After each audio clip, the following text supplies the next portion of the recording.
Shalom saudara yang kekasih dalam Tuhan. Pada kesempatan ini saya ingin menyampaikan sebuah kebenaran buat kita semua berkaitan dengan kelahiran Tuhan Yesus, Tuhan dan Juru Selamat kita sebagai orang percaya. Dari kecil kita sudah disuguhi berita bahwa Tuhan Yesus itu lahir di kandang domba yang hina. Saya pun demikian, saudara. Sejak kecil ketika merayakan Natal selalu dibingkai dengan pemberitaan bahwa Tuhan Yesus lahir di kandang domba yang hina di Bethlehem Efrata. Dan pemikiran itu merasuk di pikiran saya bertahun-tahun sebagai orang Kristen. Tetapi yang benar saudara yang kekasih dalam Tuhan bahwa Yesus memang benar-benar dilahirkan di Efrata Bethlehem, seperti yang bisa kita baca dan pelajari di dalam Alkitab. Tetapi tahukah saudara bahwa Yesus sebenarnya tidak dilahirkan di kandang yang hina seperti yang dideskripsikan, digambarkan, diceritakan, bahkan dalam perayaan-perayaan Natal di panggung-panggung dibuat sebuah kandang yang seperti perspektif kita hari ini mengenal kandang itu. Padahal kandang yang dimaksud pun sebenarnya tidak demikian. Nah, kalau kita bicara tentang Alkitab, kebenaran yang hakiki yang menjadi sumber satu-satunya kebenaran yang kita percaya bahwa Yesus itu sebenarnya dilahirkan di sebuah tempat di Efrata di Bethlehem, yaitu di sebuah bangunan yang bernama Migdal Eder. Migdal Eder itu adalah tugu peringatan yang dibangun oleh Yakub memperingati hari kematian istrinya ketika melahirkan anak bungsunya yang bernama Benyamin atau Ben-Oni. Ketika Rahel bersalin, saudara, dalam perjalanan Yakub dari rumah pelariannya, dari rumah mertuanya Laban. Nah, ketika dia dalam perjalanan, saudara, pada waktu itu Rahel sakit bersalin dan hendak melahirkan putranya Benyamin. Nah, dalam proses persalinan itu terjadi persalinan yang sangat berat buat Rahel yang akhirnya kelahiran Benyamin membawa kematian pada ibunya Rahel atau istri dari Yakub. Nah, pada waktu kejadian itu terjadi, mereka persis berada di Efrata, di Bethlehem. Yang kemudian hari, saudara, kita tahu bahwa ketika orang Israel kembali dari Mesir yang dipimpin oleh hambanya Musa, yang diteruskan oleh Yosua, masuk ke tanah perjanjian, Efrata itu menjadi tanah milik atau tanah pusaka bagi kaum Yehuda. Nah, tetapi kita juga harus tahu bahwa Bethlehem itu sebuah kota yang kemudian setiap suku-suku Israel yang menerima tanah milik pusaka harus menyediakan tanah-tanah penggembalaan bagi orang Lewi. Nah, di Bethlehem sendiri, kota itu menyediakan tempat yang salah satunya adalah tanah penggembalaan di sekitar Migdal Eder, yang kemudian kita tahu bahwa Migdal Eder itu menjadi tempat para gembala untuk beristirahat. Saya harus memberitahu kepada Bapak Ibu Saudara yang kekasih dalam Tuhan bahwa Bethlehem itu adalah tempat penggembalaan domba-domba yang akan dibawa sebagai korban di bait suci. Jadi domba-domba sebelum dipersembahkan di bait suci dalam ritual Judaism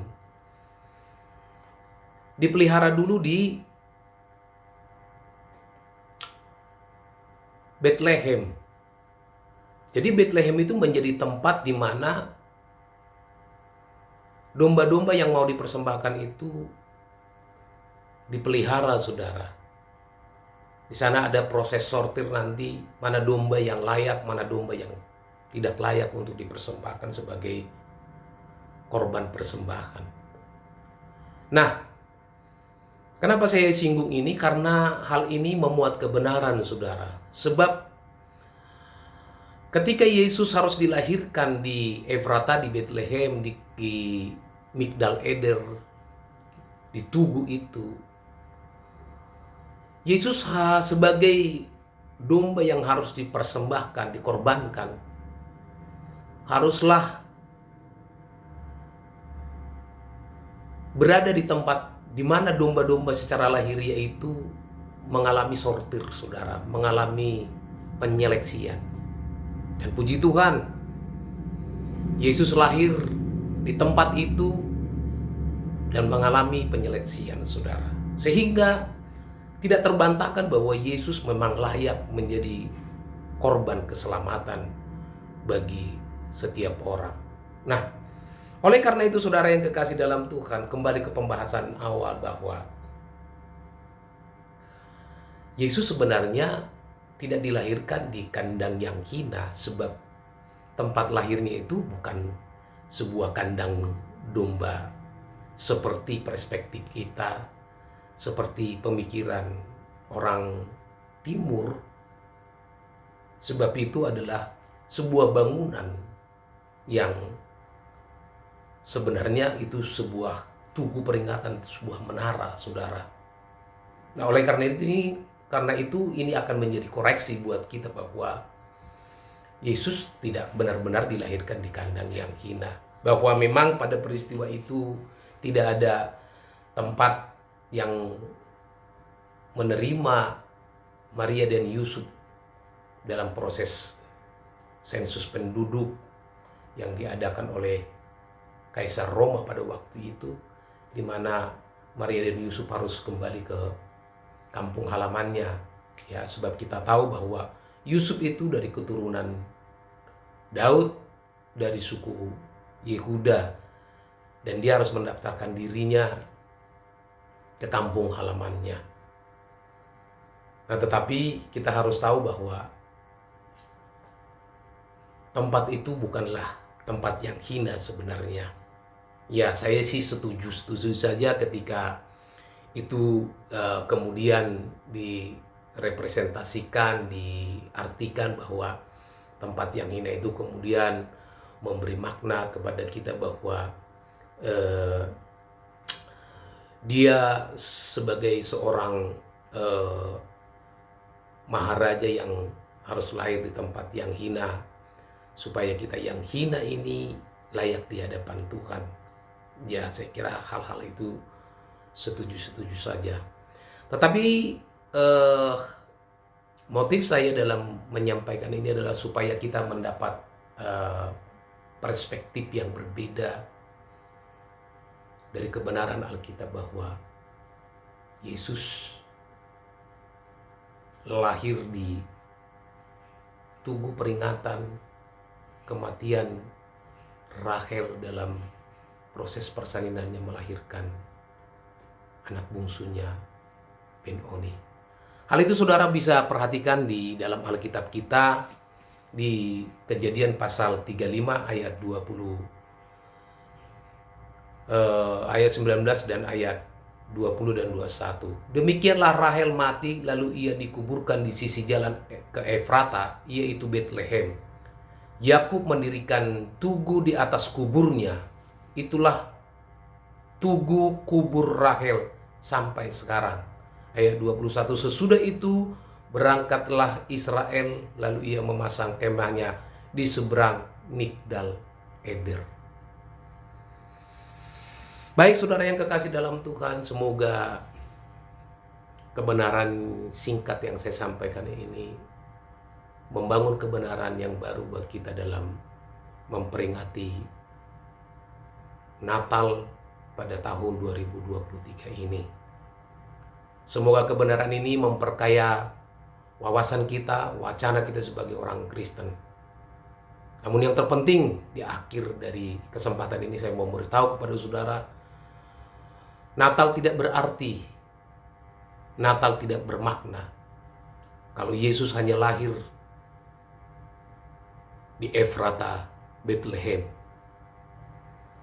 Tapi kalau Yesus tidak mati di Golgota, di tiang gantungan, di kayu salib, semua itu menjadi sia-sia. Dan kita bersyukur saudara, pada akhirnya kita tahu bahwa Yesus menyelesaikan tugas kemesiasannya, di mana Beliau yang mulia Tuhan kita Yesus Kristus Juru Selamat kita harus mati di Golgota. Jadi kelahiran di Efrata harus diakhiri dengan tiang gantungan di Golgota. Shalom saudara yang kekasih dalam Tuhan. Amin.